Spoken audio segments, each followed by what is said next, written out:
Lugercho, que es secretaria general de la Asociación Psiquiátrica de América Latina, a propósito de poder dilucidar un poco y adentrarnos en el capítulo que el gobierno quiere impulsar, que muchos sectores vienen pugnando y vienen trabajosamente articulando iniciativas desde hace un buen tiempo para modificar la ley de salud mental, que como ustedes saben impide, entre otras cosas, que personas en situación de calle sean internadas contra su propia voluntad.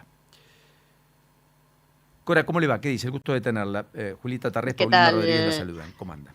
¿Qué tal, Paulino? Buen día. Bueno, es un tema bastante complejo, ¿no? La verdad es que llegar a un acuerdo es algo que no hemos podido. Dicen la ley nueva de salud mental, no tiene nada nueva. Esta ley se sancionó en el año 2010 y desde ese momento, precisamente cuando se sancionó, creo que hemos estado los distintos sectores en discusión en relación a algunos puntos bastante complejo. Ya la salud mental en general es una temática bastante compleja, con lo cual las normativas en relación a ella no quedan exentas de este tema.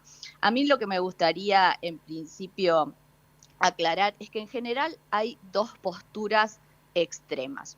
Una, los que podríamos definir los defensores de la ley, digamos, un sector donde la ley es un texto donde no se puede modificar, donde no se puede criticar, donde es un texto casi diríamos sagrado, donde a partir de la aplicación de esa ley no habría ningún problema.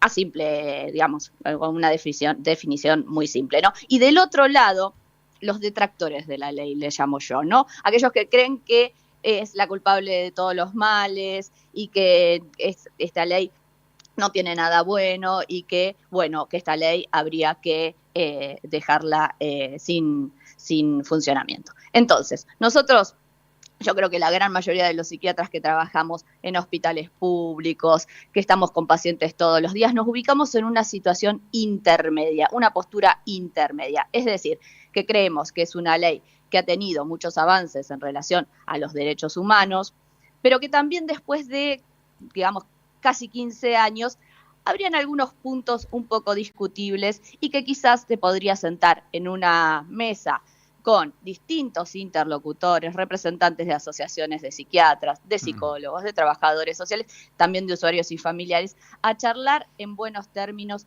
cómo mejorar algunos puntos de estas. Si uno debería dejar de utilizar esta ley o no, me parece que en ese caso al paciente cuando llega a un centro de salud o a un consultorio o a un hospital general, no le importa tanto la normativa, sino que le den un turno. Me parece que... Está bien, pero Cora, yo soy legislador, yo tengo que legislar, ¿no? Entonces yo tengo que poner un marco. Este marco a todas luces fracasó. Acá tenemos personas que contra su voluntad no terminan en el lugar apropiado y por lo tanto pueden producir daños para sí, pero también para terceros, y hemos tenido casos emblemáticos con tragedias en la Ciudad de Buenos Aires no hace tanto tiempo. Entonces, acá hay un aspecto que hay que contemplar. Yo soy legislador, yo no soy especialista, usted es la psiquiatra, yo entiendo las normas, pero ¿cómo legislo? Porque acá la legislación dice nadie contra su voluntad puede ser internado. Claro. El gobierno dice, no importa eso, nosotros tenemos que internar a la persona que está con problemas para ser internado. Por caso, quien está en situación de calle, en una situación gravosa, y que pese a que no quiere, tiene que ser retirado de la calle, porque no es el hábitat natural de una persona de 70 años o de un chico, qué sé yo, de 20 años, no importa. ¿Me explico, Cora? Entonces, ¿cuál es el plexo jurídico necesario que usted cree que hay que tener? Mire, el criterio de involuntariedad existe en la ley y es una falacia decir que no se puede internar personas en contra de su voluntad, porque realmente si esa persona tiene criterio de riesgo cierto, ¿pero quién lo determina? ¿Un juez? Lo determina el equipo interdisciplinario de salud mental, psiquiatra, psicólogo, trabajador social. ¿Ese equipo dónde funciona? Ese equipo funciona... No. El equipo interdisciplinario de salud funciona en los dispositivos de salud. O sea, en hospitales y clínicas, para ser más claros.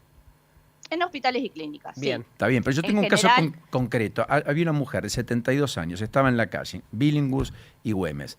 Llaman al 911, aparece el SAME, viene el equipo interdisciplinario, dice, mire, esta señora no está en condiciones de ser... No, bueno, pero dijo que no.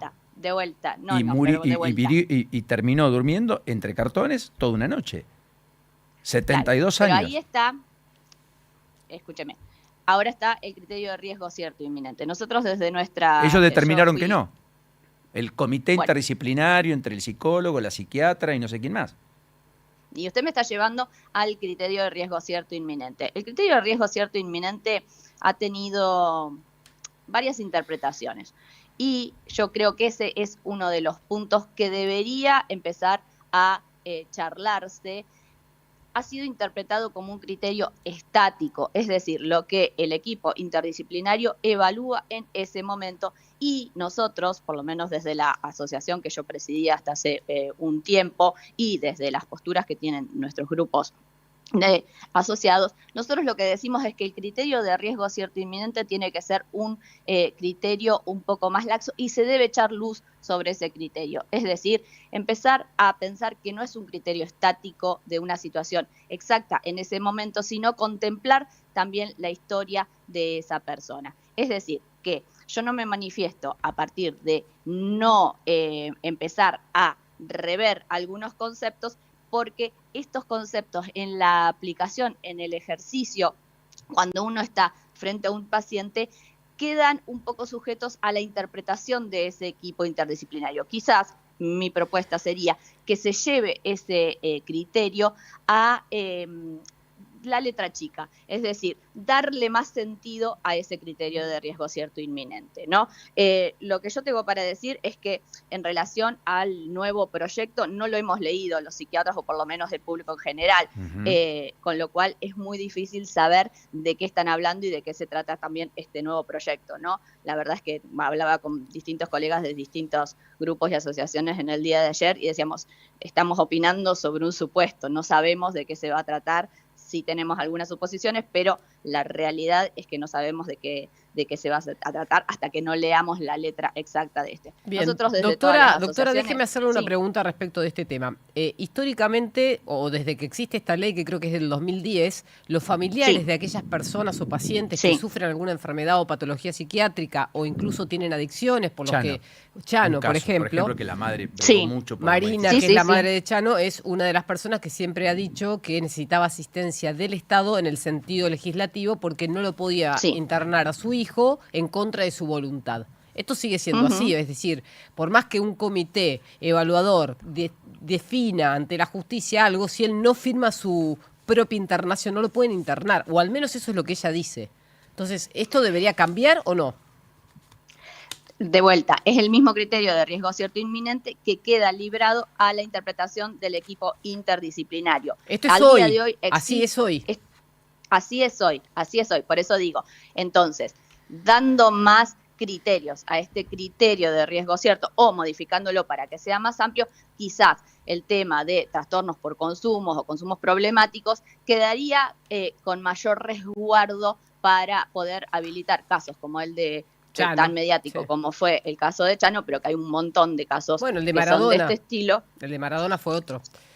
Sí, son casos muy complejos y que tienen también otras aristas, pero que, digamos, cuando hablamos de salud mental y de consumos problemáticos, hay un montón de variables en juego, ¿no? Entonces, a veces los casos son más complejos de lo que una norma puede llegar a indicar. Yo lo que digo es que si no hablamos también de tener los dispositivos adecuados, de tener la atención adecuada, el país es muy grande y hay distintas organizaciones. En eso en un todo de acuerdo, porque si no dotamos de instrumental, material, los lugares apropiados, las instituciones apropiadas, después la ley cae en bolsillo roto. Todo eso Mire, es muy yo le voy a cierto. decir algo que es bastante polémico, pero a nadie le ha interesado mucho la salud mental. Yo no quiero ponerme, digamos, en una situación partidaria, pero sobre todo después de la pandemia, no solamente en Argentina, sino en todo el mundo se han disparado los trastornos mentales y los sistemas de salud no se han adecuado a esa necesidad. Trastornos de sueño, trastornos de ansiedad. Absolutamente cierto, visible, evidente. El mundo lo discute y la Argentina también va a tener que tomar en serio la cuestión y va a tener que tomar nota.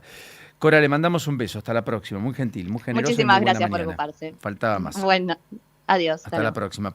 Cora Lugercho, secretaria general de la Asociación Psiquiátrica de América Latina, 8:34. Now. ¿Querés encontrar el mejor precio en hoteles?